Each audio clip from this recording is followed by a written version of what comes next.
Good afternoon, everybody. Excellencies, distinguished guests, participants, professors, doctors, and fellow medical students. Assalamualaikum warahmatullahi wabarakatuh. My name is Nisa Utami, and I am delighted to welcome you to the OBGYN webinar series on Co-Fertility Consortium, Michigan State University, installing fertility preservation program on intermittent settings. Participants, we are now going to listen to the opening speech delivered by the Secretary of OBGYN Department, Gadjah Mada University. Please welcome Dr. Eugenius P.O.I. Ganap, OBGYN Subspecialist Social Obstetric. To Dr. Pio, the time is yours.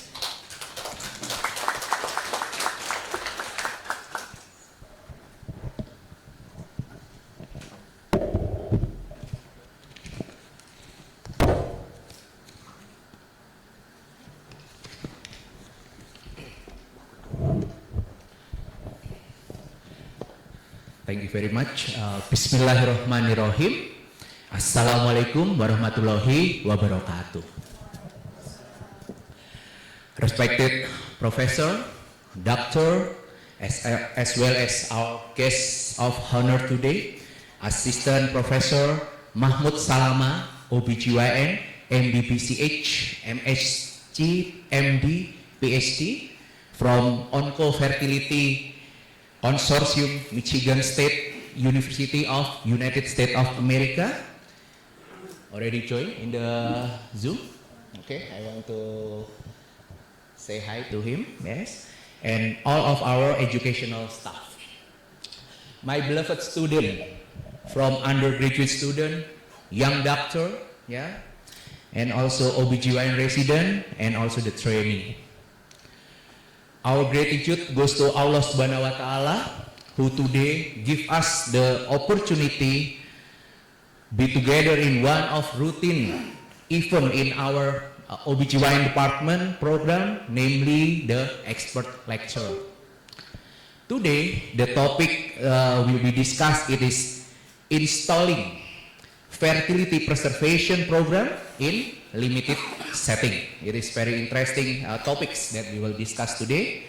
And also, we know that all aware that assisted reproductive technology is currently advancing, and the public it is increasingly aware that there is a way for married couples who have difficulty to getting a child. And also, fertility preservation is also quite important, where many women conditions result in loss of fertility, including the result of the cancer therapy. Well, today we will listen to how to apply this fertility preservation technology, as well as the challenge in its implementation in place where the facility are not very sophisticated, like in our country in Indonesia. So I would like to thanks a lot to Professor Mahmud Salama for the first speaker, and also to the second speaker, my college, my bestie, yeah, Dr. Agung Dewanto, fertility endocrine reproductive consultant, PhD, who today will share the knowledge about fertility preservation. Also, as well as to my colleague, Dr. Sarah Ayuandari, PhD OBGYN, who act as our moderator today. I also thanks to all of the participants. I hope this event can add to our insight in fertility preservation. I would also like to thank to the organizer, yeah, a lot of organizers today, for making this excellent event become possible.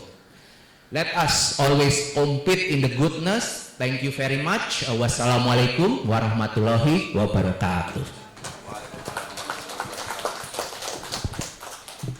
Thank you, Dr. Pio, for the opening speech.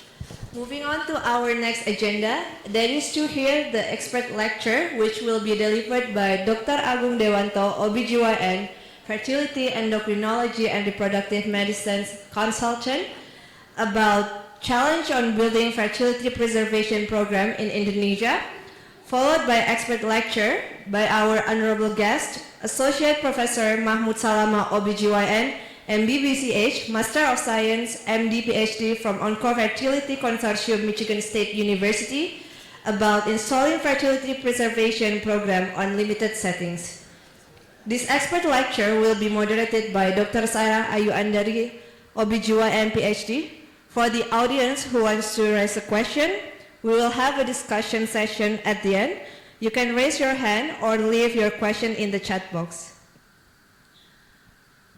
Dr. Sarah completed her medical degree in Gajah Mada University. She then later pursued a higher education in PhD program and graduated from Innsbruck Medical University.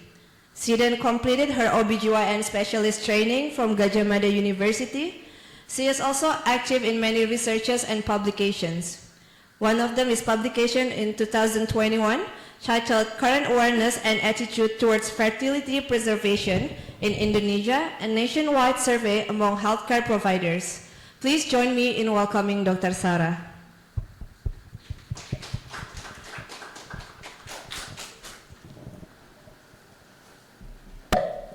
Thank you very much, Dr. Nisa Utami. Bismillahirrahmanirrahim. Assalamualaikum warahmatullahi wabarakatuh. Good afternoon, Professor, doctors, colleagues, and also students. I'm Sarah, and today we are very happy to present the second webinar series in fertility and reproductive endocrinology. Actually, we plan to conduct this webinar every year by getting the support from Hibah grant, visiting professor and guest lecturer, Faculty of Medicine, Public Health and Nursing, Universitas Gajah Mada.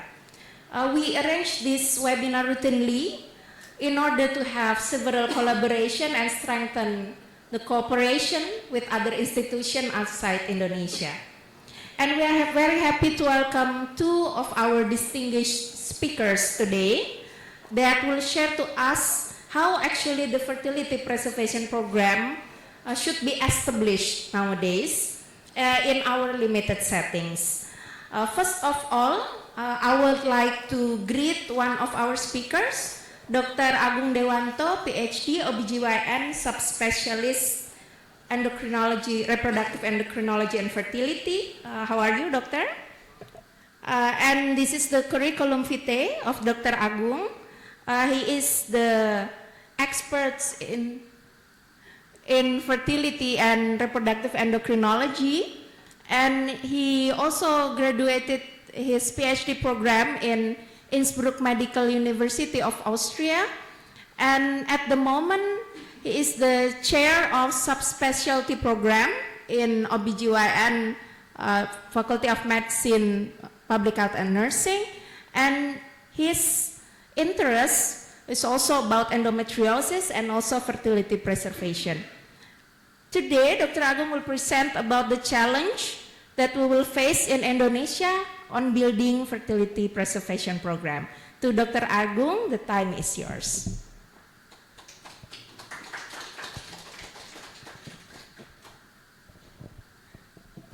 Thank you, Dr. Sarah. Dr. Mahmud, do you still remember me? I'm not sure. Yeah, sure. Thank you. Yeah, actually, we are alumni Innsbruck University in the same department, but actually I'm the youngest because Dr. Mahmud is the oldest and Dr. Sarah is the middle, and I'm the youngest actually, right? Yeah. Okay. Thank you. Today I will present about fertility and awareness, fertility preservation awareness, and the challenge in Indonesia. Please slide.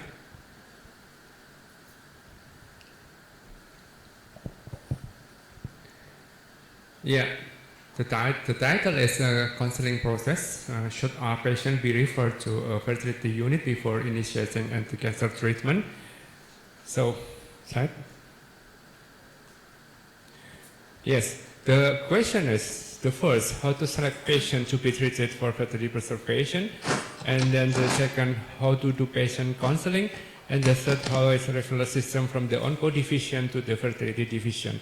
So actually, we have three different main topic, subtopic actually, patient selection, patient counseling, and patient referral.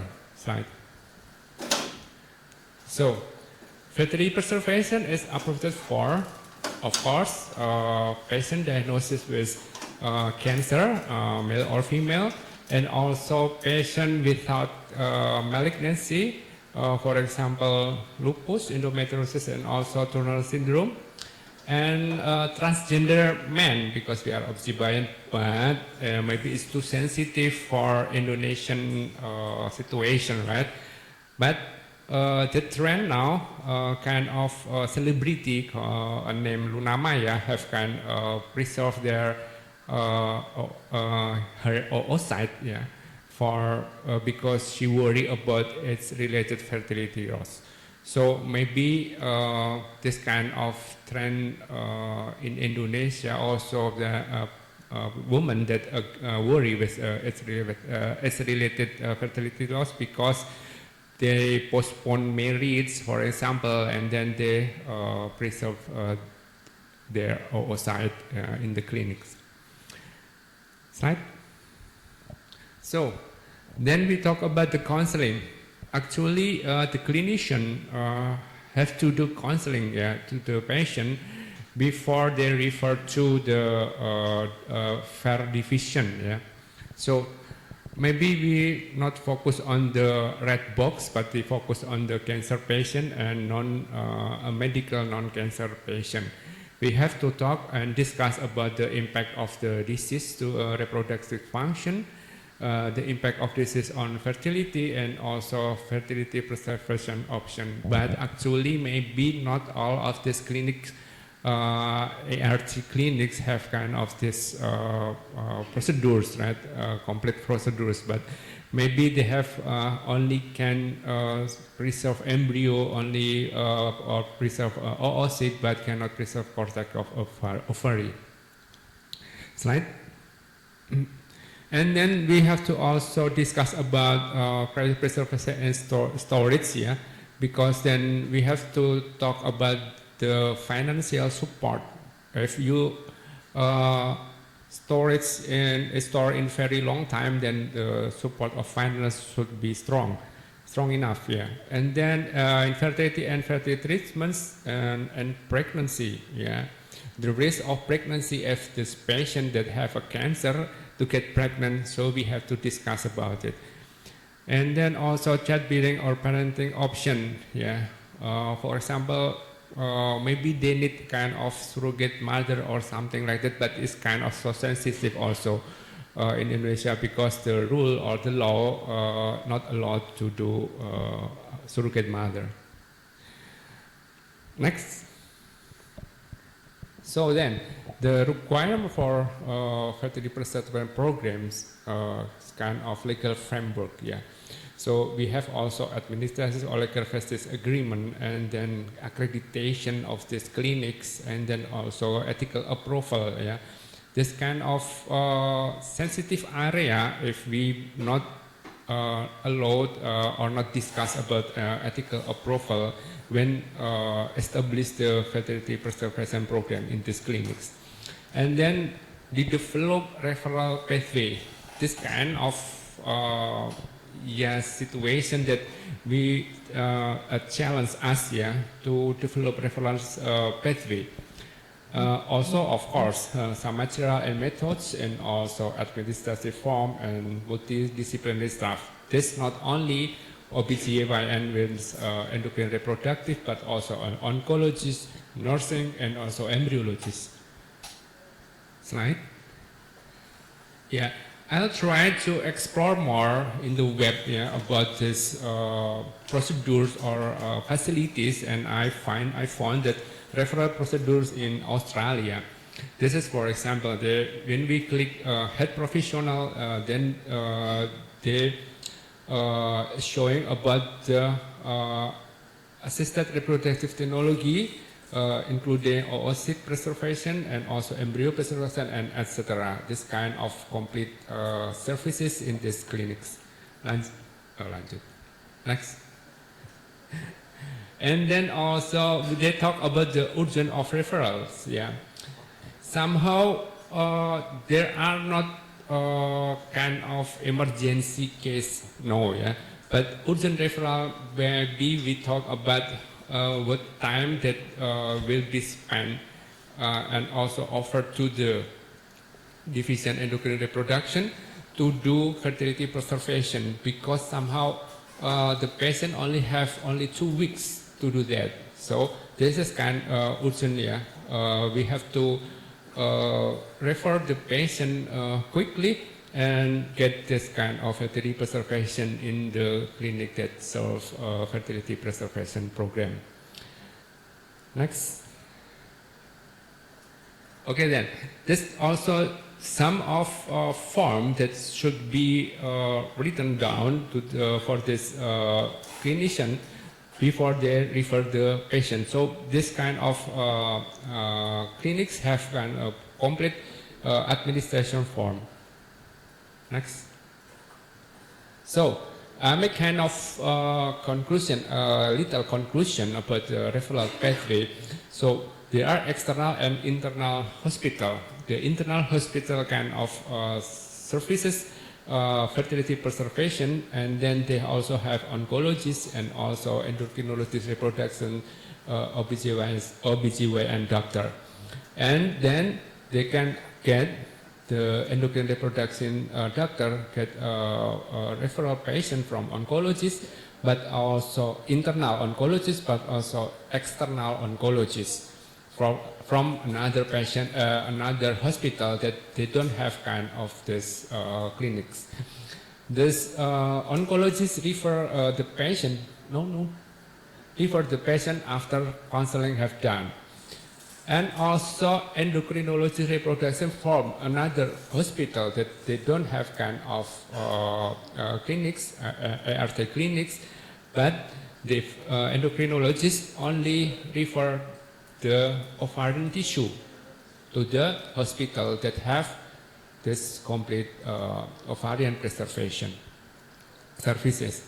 So from internal hospital that have this complete procedures must support the oncologist and also the endocrinologist reproduction, somehow kind of technical support and also administrative support, and also maybe medium transport. For example, if the other endocrine reproductive doctor in external hospital doing kind of laparoscopic and also harvest the ovarian tissue, they need kind of support of medium transport. So the ovarian tissue can come to the hospital, internal hospital, safely without any damage. Next. Okay then.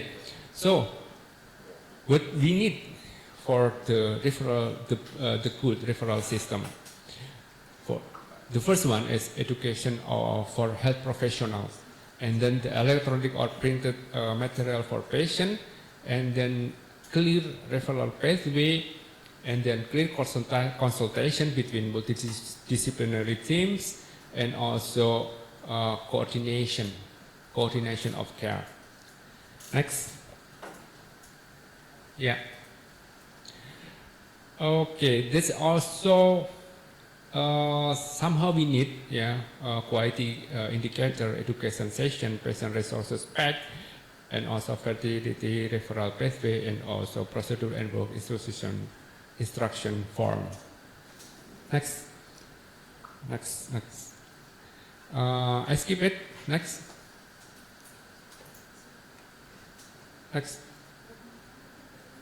Okay. Another thing that we need is also the good governance. Yeah. 3 levels of governance we need is institutional reporting, and then on-fertility registry, and then clinical ethic governance. So we need kind of development of 3 governance that support the developing of referral system, good referral system. So then the close partnership also we need with reproductive laboratories, because the core of the system is reproductive laboratories.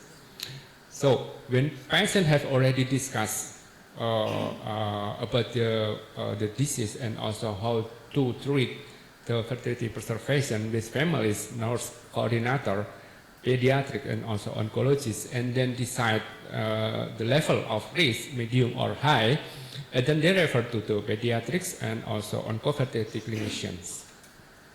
Next.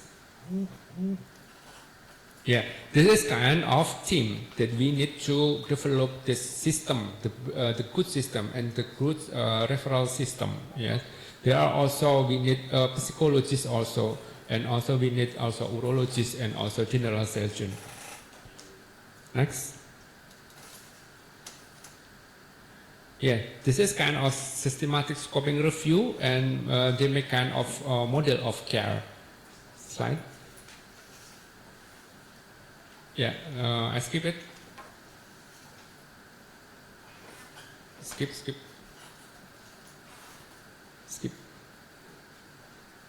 Yeah, they develop kind of model of care with this diagram, very good diagram, and we can see the communication skill of this clinician is important, and also they have kind of oncofertility training and also reproductive survivors, and then they are also medical care during fertility preservation, and then develop the referral pathway. So they also consider about the ethical practice of oncofertility care.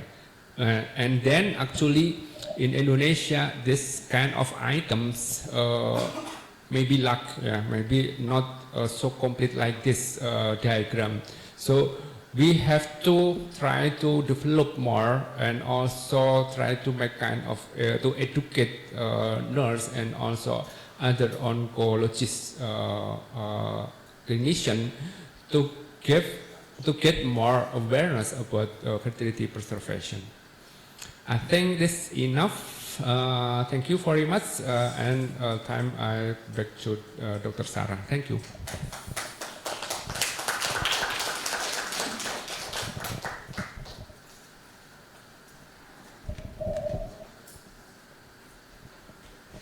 Thank you very much to Dr. Agung for the comprehensive talk. And now I would like to introduce to you our guest speaker, Assistant Professor of OBGYN from Michigan State University, USA. He is also the Director of Oncofertility Consortium. He is Dr. Mahmud Salama, OBGYN PhD. Hello, Dr. Mahmud. Hi, Sarah. Nice to see you. Nice to see you again. Yeah. I would like to read a little bit of your CV, Dr. Mahmud. Dr. Mahmud has graduated of his PhD program also from Medical University of Innsbruck. That's why he is also a good friend of ours. And he also had this master in Germany in healthcare management, and also he had his part professorship in oncofertility in Cologne University of Germany. And at the moment, he is the assistant professor in Michigan State University, and he published quite a lot of publication in the fields of fertility preservation. One of them is to introduce fertility preservation program in developing country. I think now, Dr. Mahmud, hello. Hi, Sarah. Thank you so much for this nice introduction, and this gives me a good memory regarding when we were PhD students at University of Innsbruck, Medical University of Innsbruck in Austria. So, and it's nice to see how time flies. Yeah, thank you. Until now. Yeah, thank you very much for your time, for allowing us to be the part of this webinar, and you can also present your talk. And because Dr. Mahmud is going to have international traveling, so he had recorded his session, but however, he will be here for the discussion. So I think Dr. Mahmud, we will play your pre-recorded session. Yeah. Yeah. Okay. Okay. So please enjoy the session.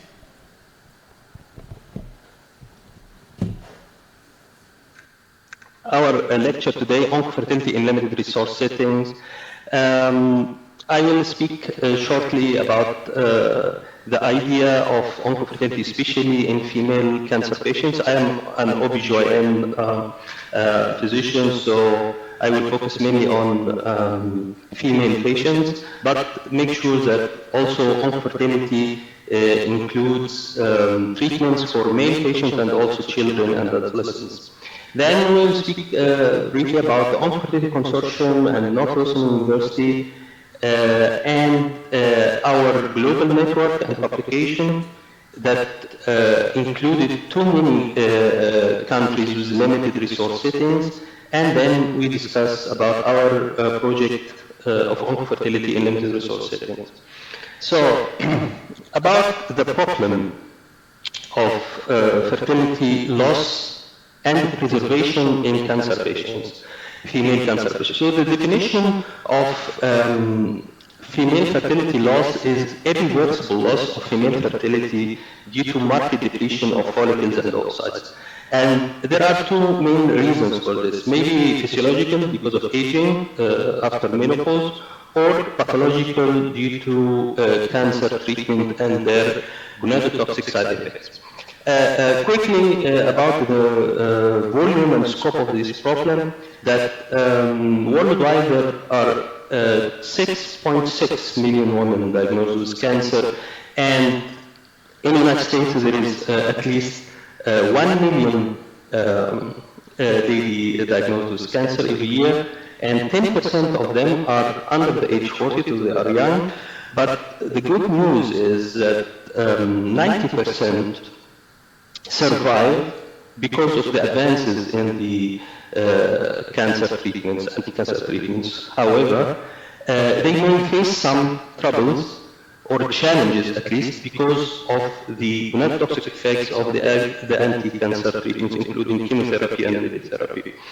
The most common gonadotoxic cancer treatments are for chemotherapy, alkylating agents like cyclophosphamide, pusylvan, ifosfamide, and for radiation, the ionizing radiation to pelvis, abdomen, head, or total body irradiation. And in case there is a combination between the alkylating agents and the ionizing radiation to pelvis or total body irradiation, premature ovarian failure occurs in almost all cases.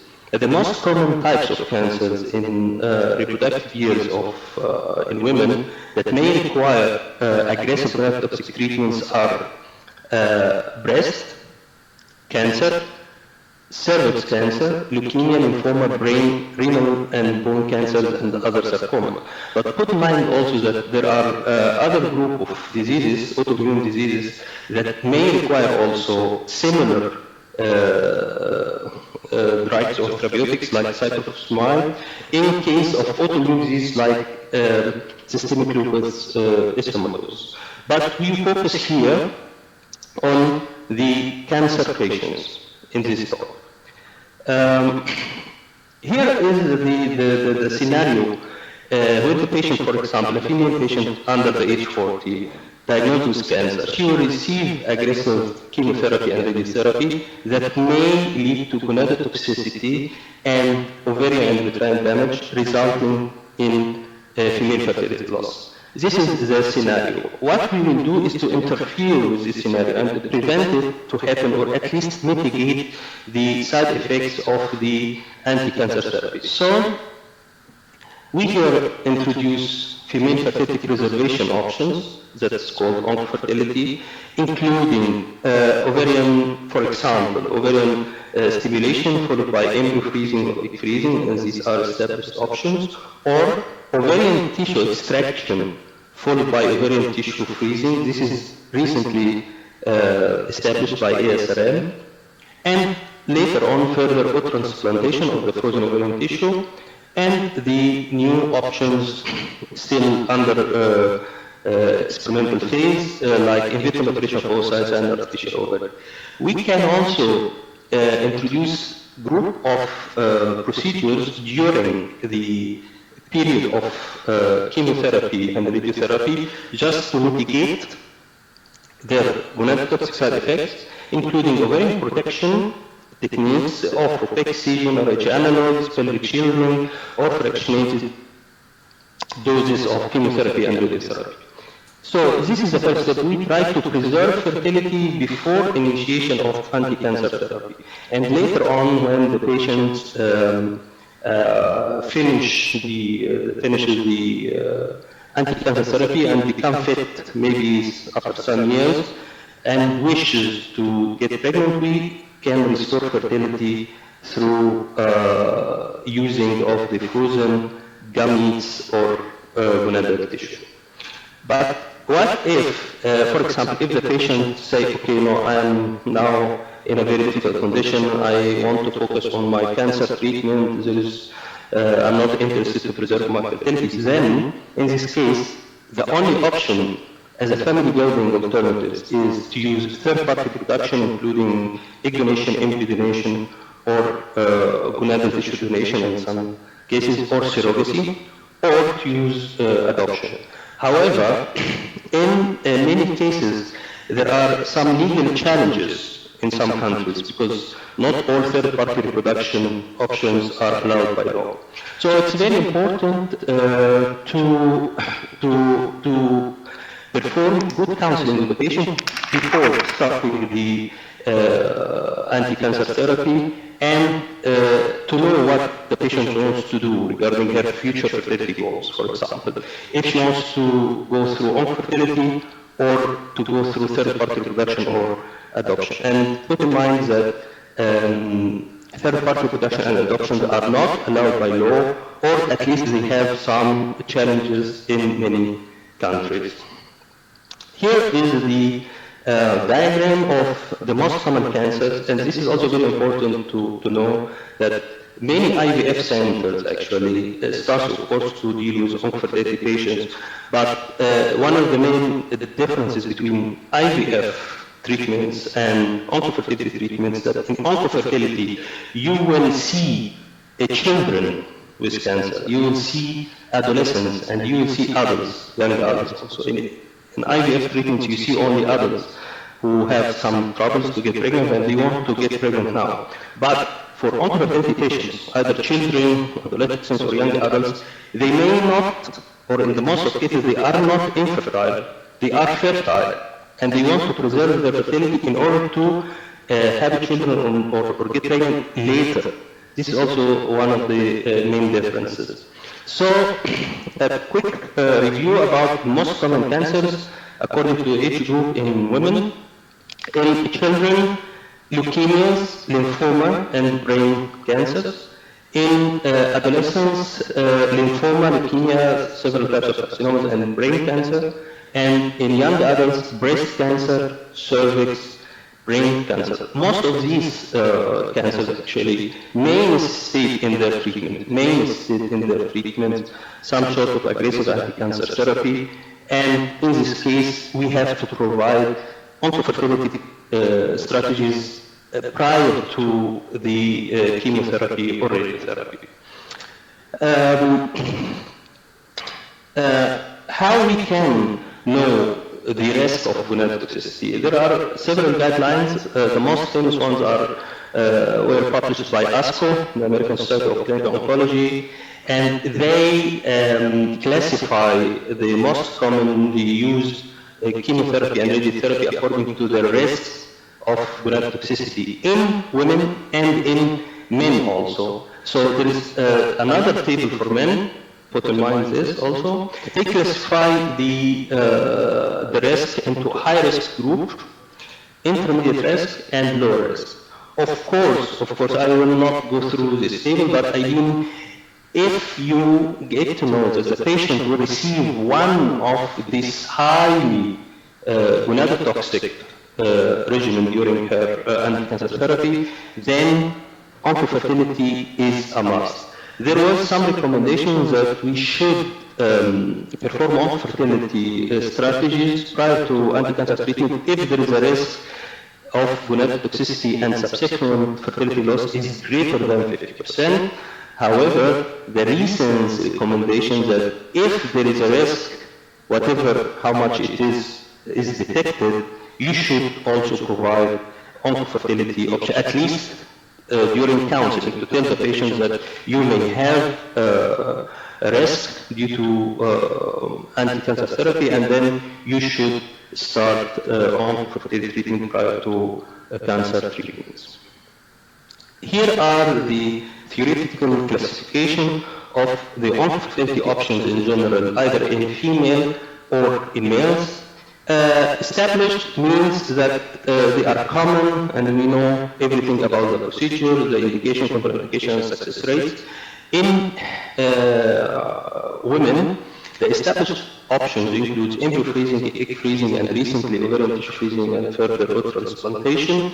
The debatable options also include GnRH analogs, ophopexy, gonadal shielding, fractionation of chemotherapy and radiotherapy, and the experimental options include in vitro operation of oocytes and further vitrification, artificial ovary, using of stem cell reproductive technology, and neoadjuvant cytoprotective pharmacotherapy, and others. Of course, in formulating the oncofertility strategy, we may include a mix of established options with debatable and experimental options. We will discuss this later in the talk. But it's very important also to discuss a bit about the cost of these treatments, because it's very different from country to country, according also to the status of health insurance, or how much health insurance coverage is successful. So for example, this diagram is about the cost of oncofertility in comparison to the third-party production in the United States. And you see the cost of sperm banking, 1,000, testicular tissue freezing, $3,000 US, egg banking, 3,000, embryo banking, 4,000, ovarian tissue cryopreservation, 12,000, and the third-party reproduction. What is very important here is the fact that fertility preservation, the cost of fertility preservation options in the United States is cheaper than the cost of third-party reproduction. This is one of the good news. So if you will start a fertility preservation program in your country, it may be expensive, but put in mind that in some countries, fertility preservation options are cheaper than the third-party reproduction. That, for example, in the United States, sperm donor may cost $16,000. Or egg donor donation may cost $25,000. Adoption may cost $40,000. Surrogacy may cost up to $70,000 or maybe $100,000 US. So this is one of the good points, that fertility preservation option is still, the cost is still cheaper than the third-party reproduction and adoption. Here also one of the important topics about the factors affecting the clinical decision-making in oncofertility. I may say this is one of the most important slides in my talk, because we want here to differentiate between what we can see in oncofertility treatments and in comparison to the conventional IVF treatments. Excuse me. So the first thing is timing. The first factor is timing, because you know we have just a short window between initiation of between the diagnosis of cancer and the initiation of anti-cancer therapy. So timing here is very important. Where we are now, we are, for example, before the initiation of anti-cancer therapy, or we are during the anti-cancer therapy, or we are after anti-cancer therapy, because in each stage we have different options. Then the gender, we are treating female patients or male patients or transgender patients or the special groups of lesbians, gays, bisexual, or queer. Also we have certain conditions, legally and medically according to each country. The third factor is age, the age of the patient. Here is very important, put in mind in infertility practice, you will see children, you will see adolescents, plus, of course, the young adults.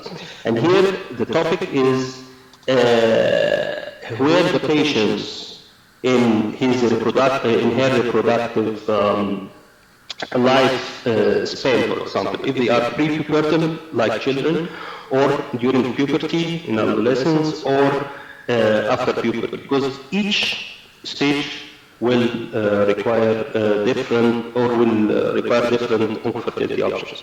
Then the cancer itself. Don't forget that we are dealing with a cancer patient.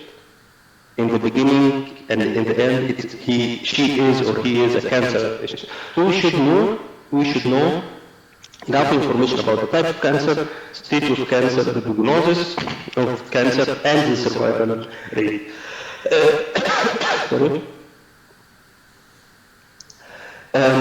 For people who are working in IVF, of course, maybe detailed information about cancer or oncology maybe was not an interesting topic for them during their education or practice, but here in infertility, we should know enough information about cancer. For example, leukemia, lymphoma, they are the most common cancers in children and in adolescents. So you will see a lot of children coming to you, IVF center, for example, or oncofertility center, having leukemia and lymphoma, and we should know too much about this cancer. The same for others, for example, like breast cancer. So at least we should collect good information about the common types of cancer.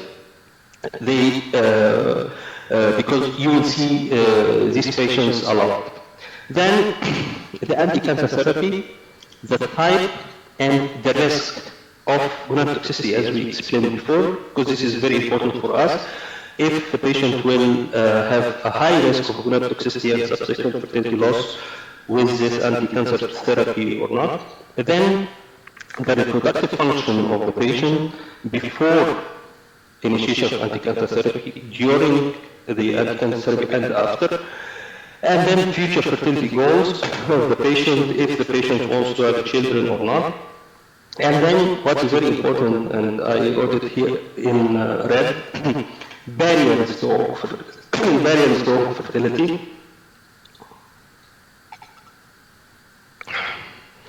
In your country, because we have different types of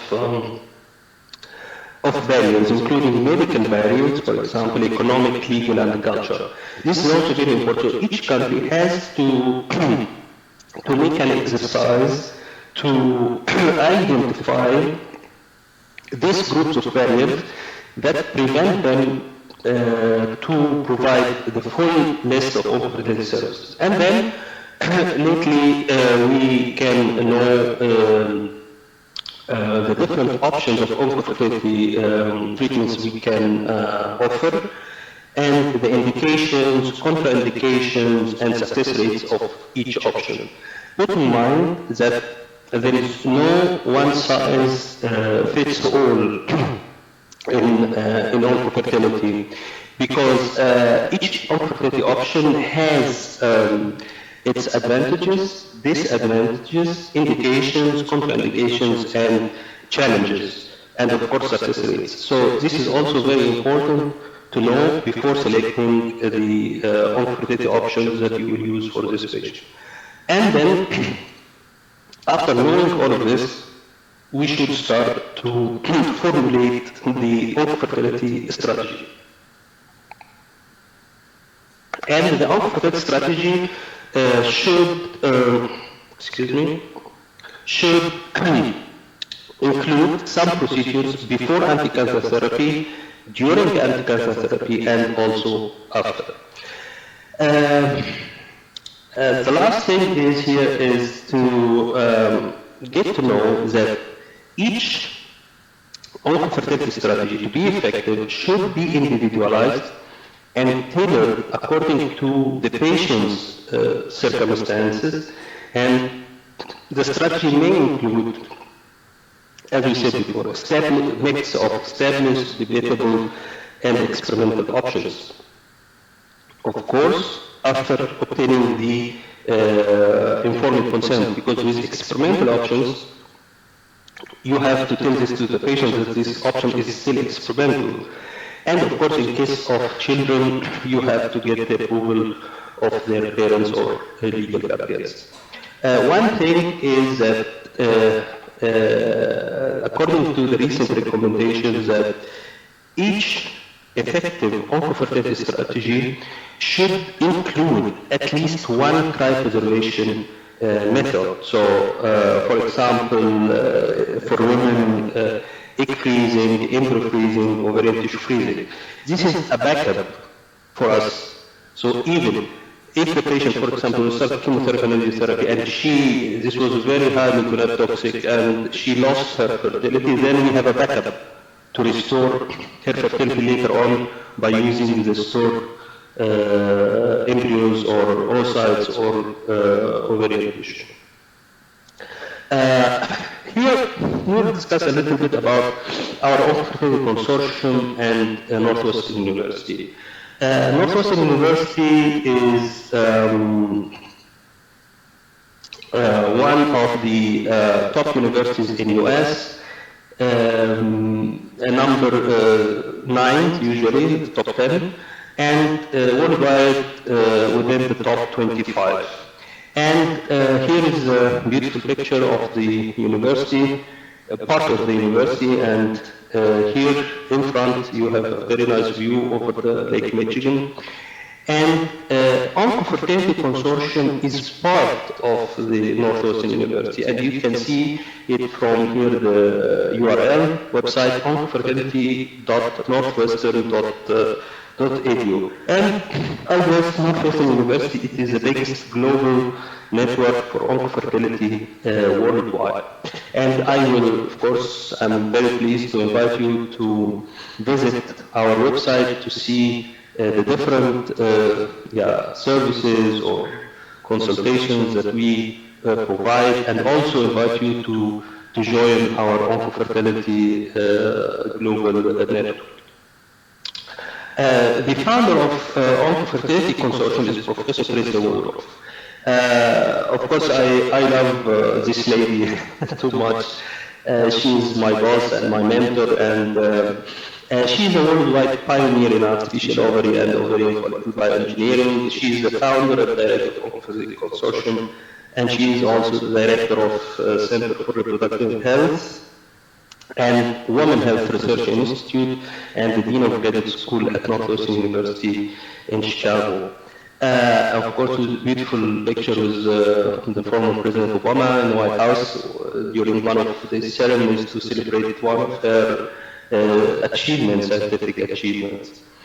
And here I was really lucky to know her many years ago, and we shared in several projects at Oncofertility Consortium or Ecopedia or Lab.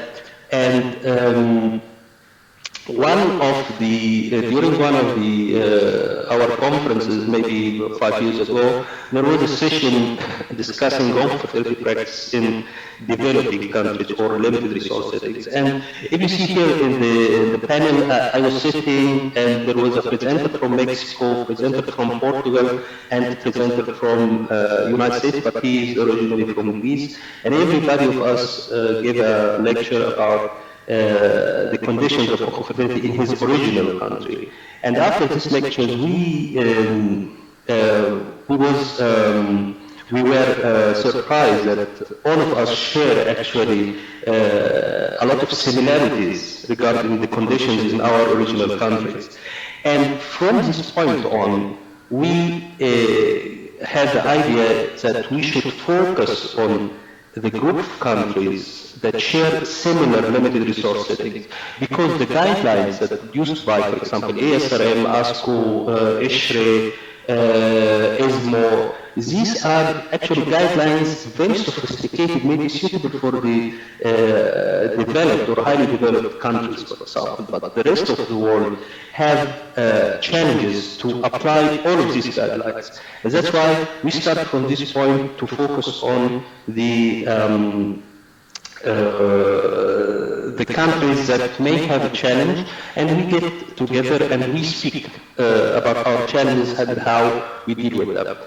So, during or through our global network, for example, there was originally a national network in the United States called the National Physician Cooperative, and another global network for the Oncofertility Consortium outside the United States. But recently we merged them together to form Oncofertility Professional Engagement Network Open, and this is now, from my point of view, the biggest global network for oncofertility, and we invite all of you to join us there.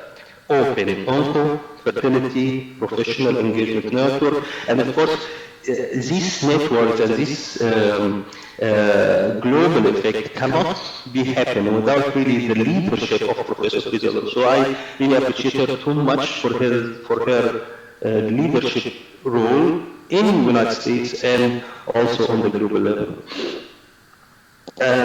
During or through this global network, we published several articles discussing and investigating the oncofertility practice in many countries around the globe. One of these publications was a survey to investigate the different fertility preservation options available to patients, cancer patients around the globe.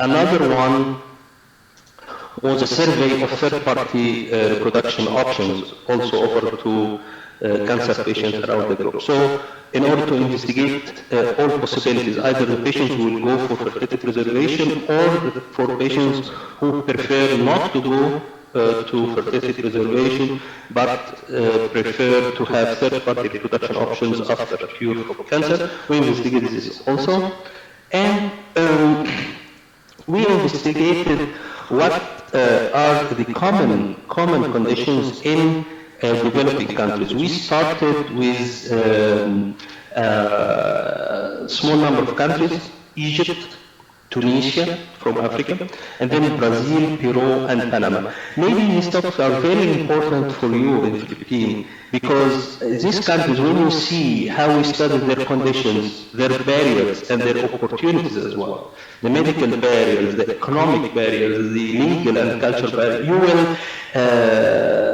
discover that they share really similar conditions, and they have similar challenges. So be assured that you are not alone if you have challenges. Every country has its challenges regarding the healthcare system or patients or whatever, or economy, and all of these factors affect the oncofertility practice because it's multidisciplinary field. So I invite you to really read these publications and get more information about the conditions in these countries. And you will see how similar they are to Philippines maybe. And then we started with 6 countries, and we expanded our investigations to include another 9 countries, including Mexico, Colombia, Guatemala, Argentina, Chile, Nigeria, South Africa, Saudi Arabia, and India. And also we published this. All of these publications were published in collaboration with the American Society of Clinical Oncology in their Journal of Global Oncology, and you can find all of these publications on PubMed or either on our oncofertility website. For these 2 publications, to this end, we investigated the barriers and opportunities, of oncofertility practice in these countries, just to know the underlying factors. This is very important. Before discussing what we can do, we should know first our barriers. Then we moved forward with these countries to help them to start their oncofertility programs and to formulate possible strategy according to their challenges. And that's why we connected these countries. So we investigated 6 countries in the first publication, and then 9 countries, so in total 14 countries, and we put them together and make an investigation to install oncofertility programs for common cancers in limited resource settings. The REPO can open study part 1.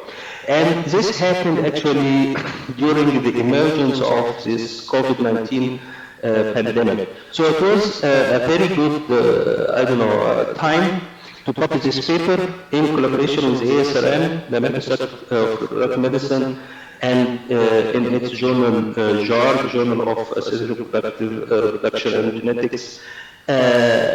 It was a good timing because during COVID there was a global status of limited resource settings in many countries, including the advanced or developed countries. So everybody has a status of limited resource settings, and then it was a global problem, and the topic became very important to discuss, to install oncofertility programs for common cancers in limited resource settings. I will discuss a little bit in detail for this publication.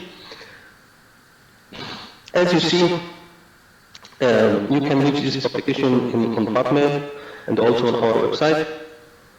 It's very important to tell that usually, of course, COVID-19 created a global status of limited resource settings. But apart from COVID, limited resource settings are usually due to medical, economic, legal, and cultural barriers. So it's very important to know your barriers and to know your opportunities first. This is number one. Number two, as we said, limited resource settings are not exclusive for developing countries. They may happen everywhere.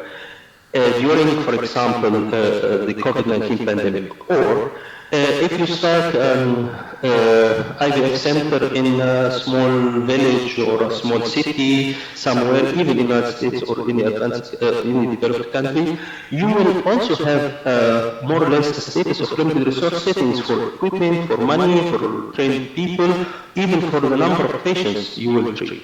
So put in mind that limited resource settings are not exclusive for developing countries. Many places or many people in also developed countries may suffer from limited resource settings. And the most important point is that oncofertility patients should receive their treatments, oncofertility treatments, regardless of the limited resource settings, for example, because it's an emergency. For example, a patient will start chemotherapy within days or weeks. She has to receive oncofertility preservation options prior to their anti-cancer therapy. So what we did in this investigation, so we contacted our 14 countries that we surveyed before, and we asked them to grade what they are doing with their patients in regarding female patients and male patients. So really this publication is very conclusive for both. And we discussed also what they are doing for their children, so in childhood cancer, the common cancers, so childhood cancer, breast cancer, and blood cancer. And we asked them to grade the availability and the degree of utilization of oncofertility options they offer to their cancer patients. So if there is an oncofertility option that is not available, they grade 0, and if it is available but rarely used, so they put 1+. If it is available but occasionally used, they put 2+.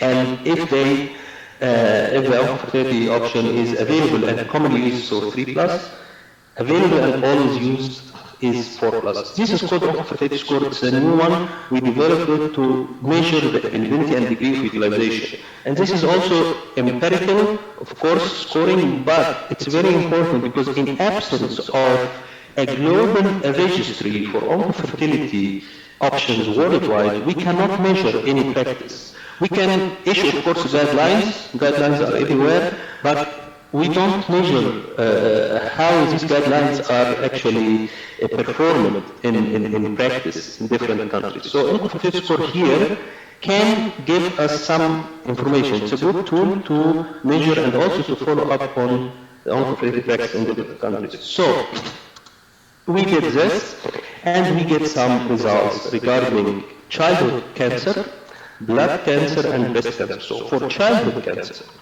we should know first what are the common cancers that may occur in childhood. Leukemia, central nervous system, lymphoma, and sarcomas. What are the unique medical challenges in childhood cancer? Because you will receive the children with leukemia, for example. What I mean with unique medical challenges that only occur in childhood cancer. Number one, because they are before puberty, so the classic, for example, sperm freezing, egg freezing, embryo freezing, this stuff don't work. So freezing of gonadal tissue, either ovarian or testicular tissue, is the only suitable cryopreservation option before puberty for them. But if you freeze gonadal tissue, you will transplant it back to the patient in a later period of life. However, transplantation of gonadal tissue in leukemia, for example, or any other cancer may carry the risk of reintroducing malignant cells. Don't forget that we are treating with cancer patients, and this cancer may send micrometastases to different tissues in the body, including ovary or testes, especially, for example, in blood cancer like leukemia. And leukemia is the most common cancer in childhood. So if you freeze, for example, ovarian tissue from a girl with leukemia, and then in order to transplant it back later on in life, put in mind that you have a very big challenge, that there is a very big risk of contamination of this frozen ovarian tissue with micrometastases or leukemic cells. And if you transplant it back without proper investigation of the tissue, you may introduce the cancer back to the girl or to the lady at the time after cure from cancer. So it's a very big problem, and you have to take measures. Of course, I will not speak about all measures now, but just to give you an idea that we have unique challenges with every patient in oncofertility. And then these are the results from our survey. This is very important to, if you start your oncofertility program with children, check this list, please, because these are the options commonly done by similar countries in your conditions, for example. So these 14 countries, we collect data and make statistics, and we can check what they are doing with their children regarding oncofertility. So they use the classic thing: gonadal shielding, fractionation of chemotherapy and radiotherapy, ophotexy, gene RH analog maybe in older children, near puberty or early puberty. And the most important two things here, the ovarian tissue freezing and the testicular tissue freezing, is not commonly used at all. And this means, of course, we should encourage people in these countries to start to learn more about ovarian tissue freezing and testicular tissue freezing, because they are the most effective options for children. And all guidelines say that, but in practice you see that ovarian tissue freezing or testicular tissue freezing are not done that much. So we should encourage, we should support people, we should spend money to teach people about these two techniques, ovarian tissue freezing and testicular tissue freezing.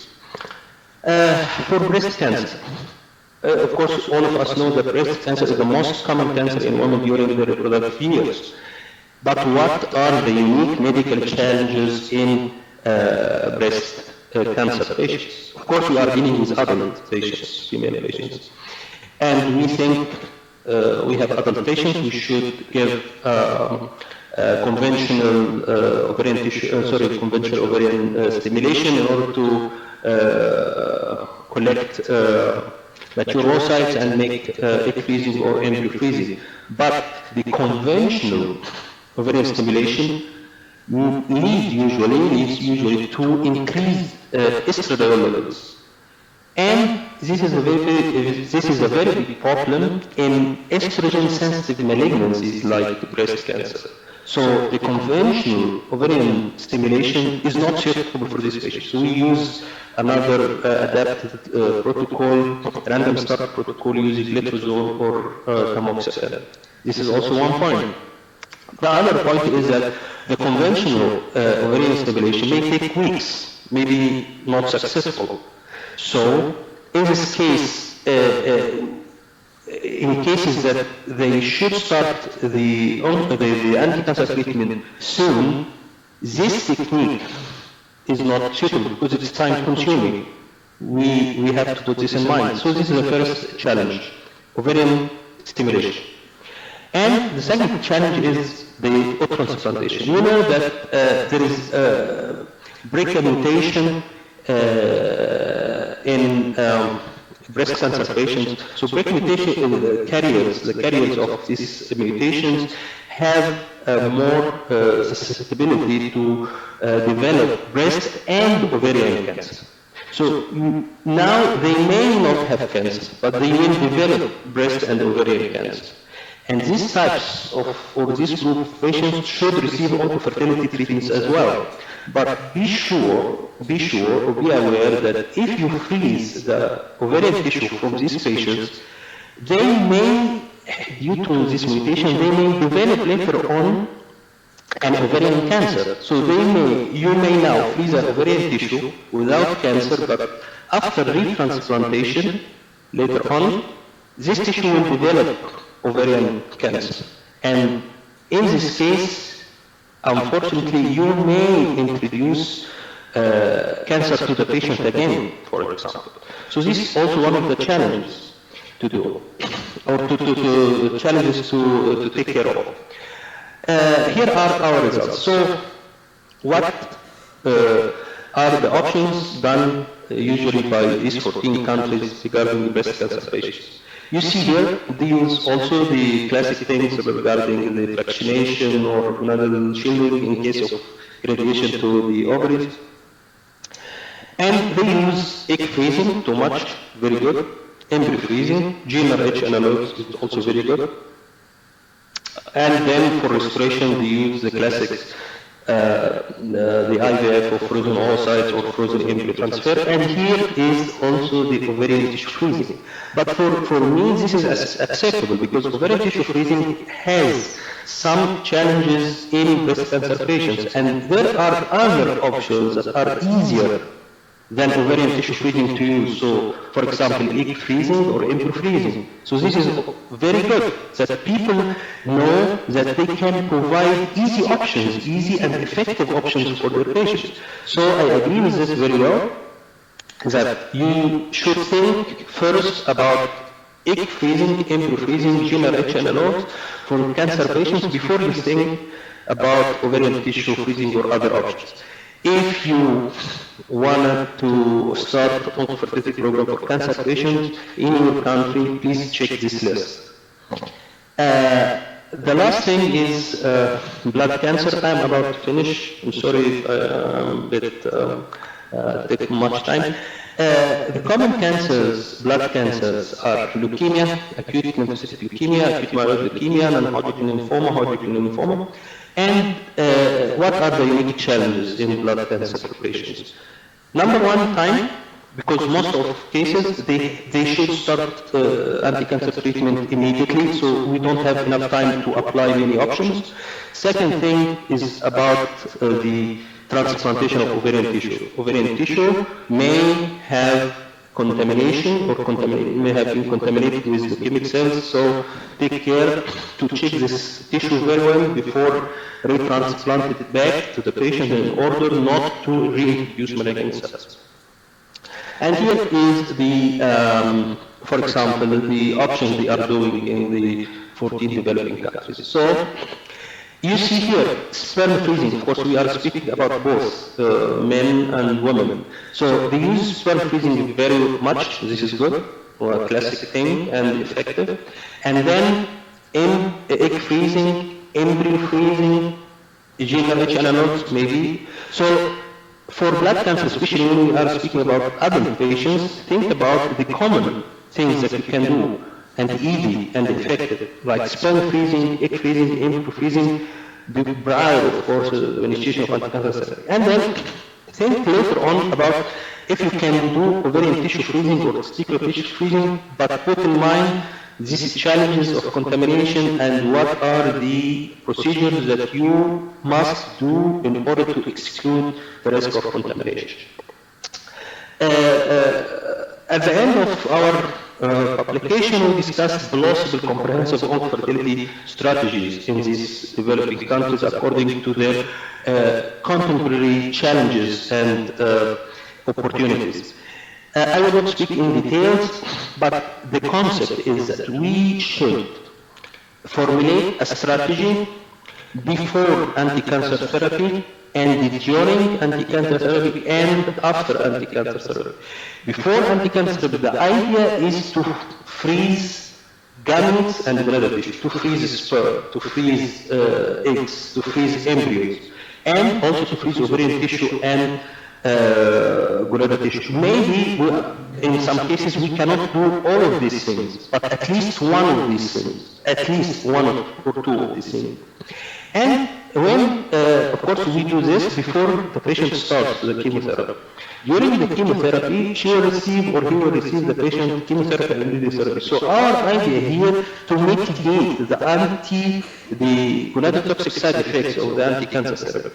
And this comes through gonadal protection. We can protect the gonads through gene-rich analogs of Pixie, some new pharmacotherapy, but although debatable, we should think about what we can do also during the fertility of the patient. Don't forget gonadal shielding. This is very routine procedure. Gonadal shielding, fractionation, if possible, of the anti-cancer therapy treatment. And then later on, after the patient finishes the anti-cancer therapy and become fit to have children, we make assessment for her reproductive function.